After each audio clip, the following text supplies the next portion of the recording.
So what is up, YouTube? So I've had a lot of requests to do a paint tutorial video, and I guess we're about to do a paint video. So I've got this Remington 597 22 long rifle. I'm gonna break it down and I'm gonna go through the steps of prep and painting a plastic synthetic stock. And I'm going to do my own little camo pattern to it, and maybe you guys can get something from it, try it yourself, and we're just going to see how it goes. But first things you want to do, get your pair of rubber gloves. I'm pretty sure my hands are permanently stained from paint because I forget to put gloves on sometimes, and I just go at it, and then I wonder why my hands are blue and yellow and green and whatever by the end of the day. So get you some rubber gloves, first thing. Second thing, you want something to prep and clean the surface that you're about to paint. And this stuff right here, this is acetone. I've used it once already, that's why it's kind of dirty. But it is, for the majority, clean. It's just got a tint to it. And get you an old shirt, rag, whatever, make sure it's clean, has no oils on it, and a little bit of the acetone goes a long way. That's what you're going to need. Now, people will argue with you if you should pull the rifle apart or if you're just going to tape off certain things that you don't want painted, like your lens on your scope, the trigger, charging handles, anything like that. But for this particular rifle of mine, I'm actually going to paint it apart where it's only the synthetic stock that's getting painted. So whenever I put everything back together, it'll be clean.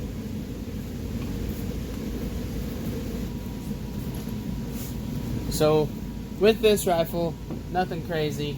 It's just a 22. There's two Allen head bolts in here that hold it together. I should be able to take those out and this stock will pop off.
Now, one thing I do like to do whenever I take anything apart, I will always take the old hardware and just run it in.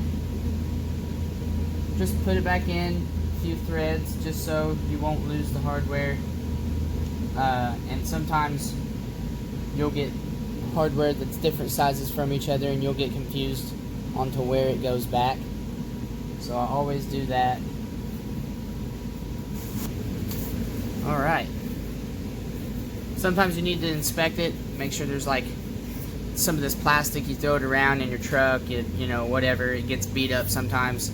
Just check it, make sure there's no like parts that could catch your finger, no sharp edges or anything like that, and if there is, take a straight edge razor blade, just knock it off. Alright. Okay, so you got your gun apart. It's the only piece you're wanting to paint. Plastic synthetic stock. You have to have a good place to paint it. I like hanging stuff because it lets you hit all the areas without having to flip it around and touch it and everything with paint on it. So I've got some safety wire with my stock hanging from the rafters in the ceiling. Now the next thing I'm going to do is take that acetone and a clean rag, and I'm going to go through and I'm going to wipe it all, get it clean, get all the gun cleaning oil and hand oil and all that stuff off of it to be sure that my paint is going to stick properly.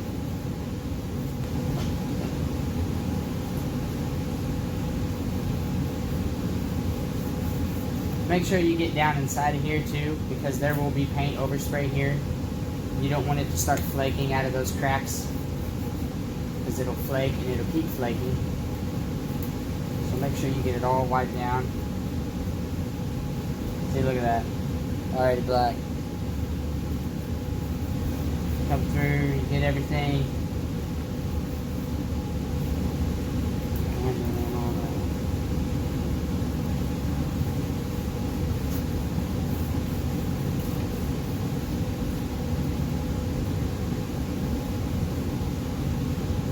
Y'all need to go to church.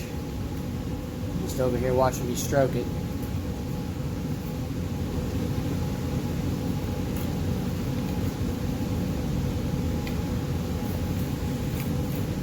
First color I'm choosing to do, I'm doing the warm caramel. I think that's what I'm going to name this gun after I get done with it.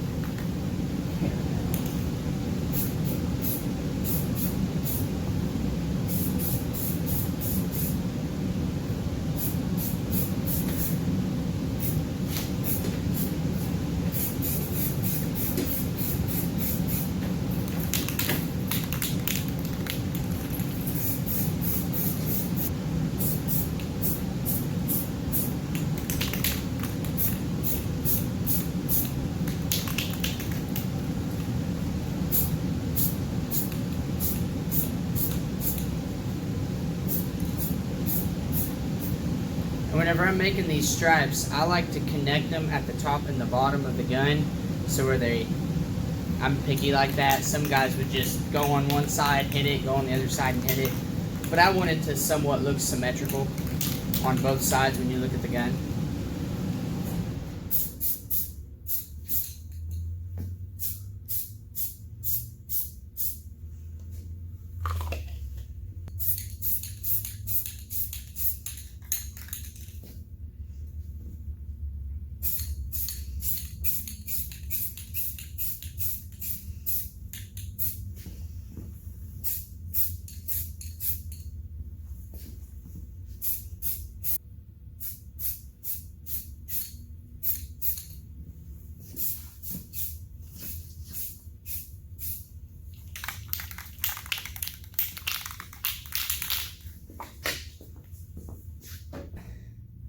Gun's pretty much covered. You'll want to take your stencils. I have these homemade stencils that are made out of Elmer's white glue. Might do a tutorial on how to make these. But you start making your patterns. And you're going to overlap your patterns until you like it. And there is no wrong way to do this.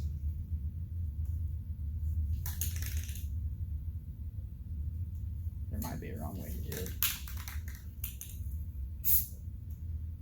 Yeah, it's gonna be tricky to do it. It's because it's swinging. But it's paint. You can.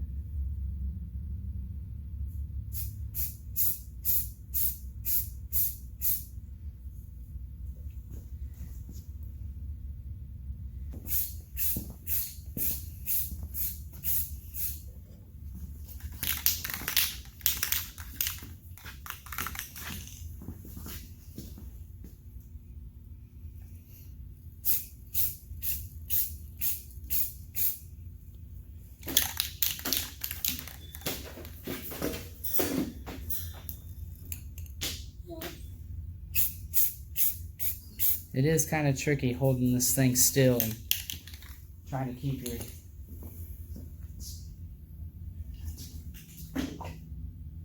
Don't start.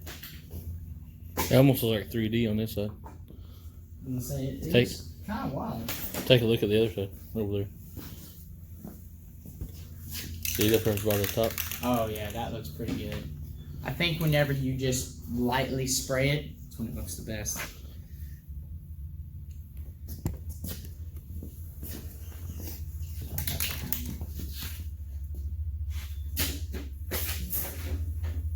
These are 2 limited editions. This is $100 right here. Yeah. This is $100 more right here, man. Man, they're gonna be YouTube famous.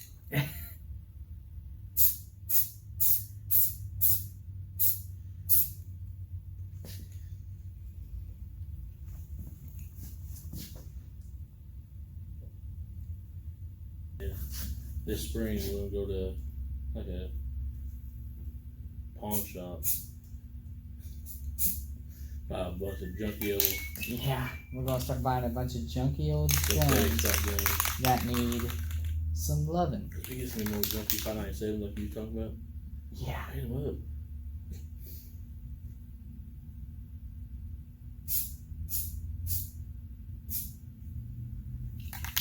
I'm gonna say it on video what we can do with them. Yeah. I'll edit that in there. We're just gonna buy a bunch of junk ass guns from pawn shops.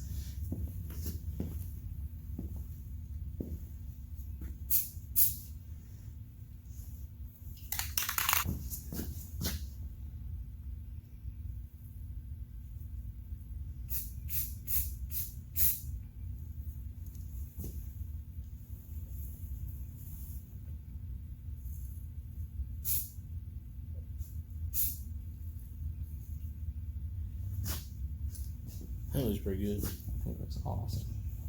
It's almost like a turtle shell camo.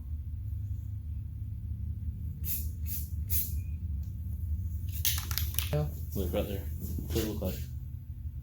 That does look like a turtle shell. Yeah. Bottom of a turtle shell. Bottom of a turtle shell. Turtle shell camo. Hell yeah.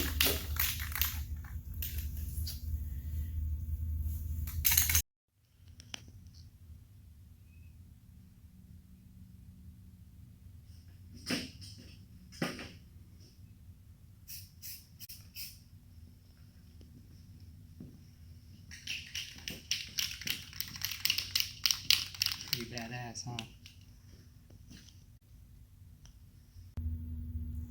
So there it is, finished product, flat black, flat green, and a warm caramel with homemade stencils that I made from white Elmer's glue. You just keep going over and over, layer and layer. Like I said, there is no wrong ways to build one of these. There's no wrong way to paint them. You just basically do it till you're happy with it. So I'm gonna let this dry for 30 minutes or so and I'll start putting it back together.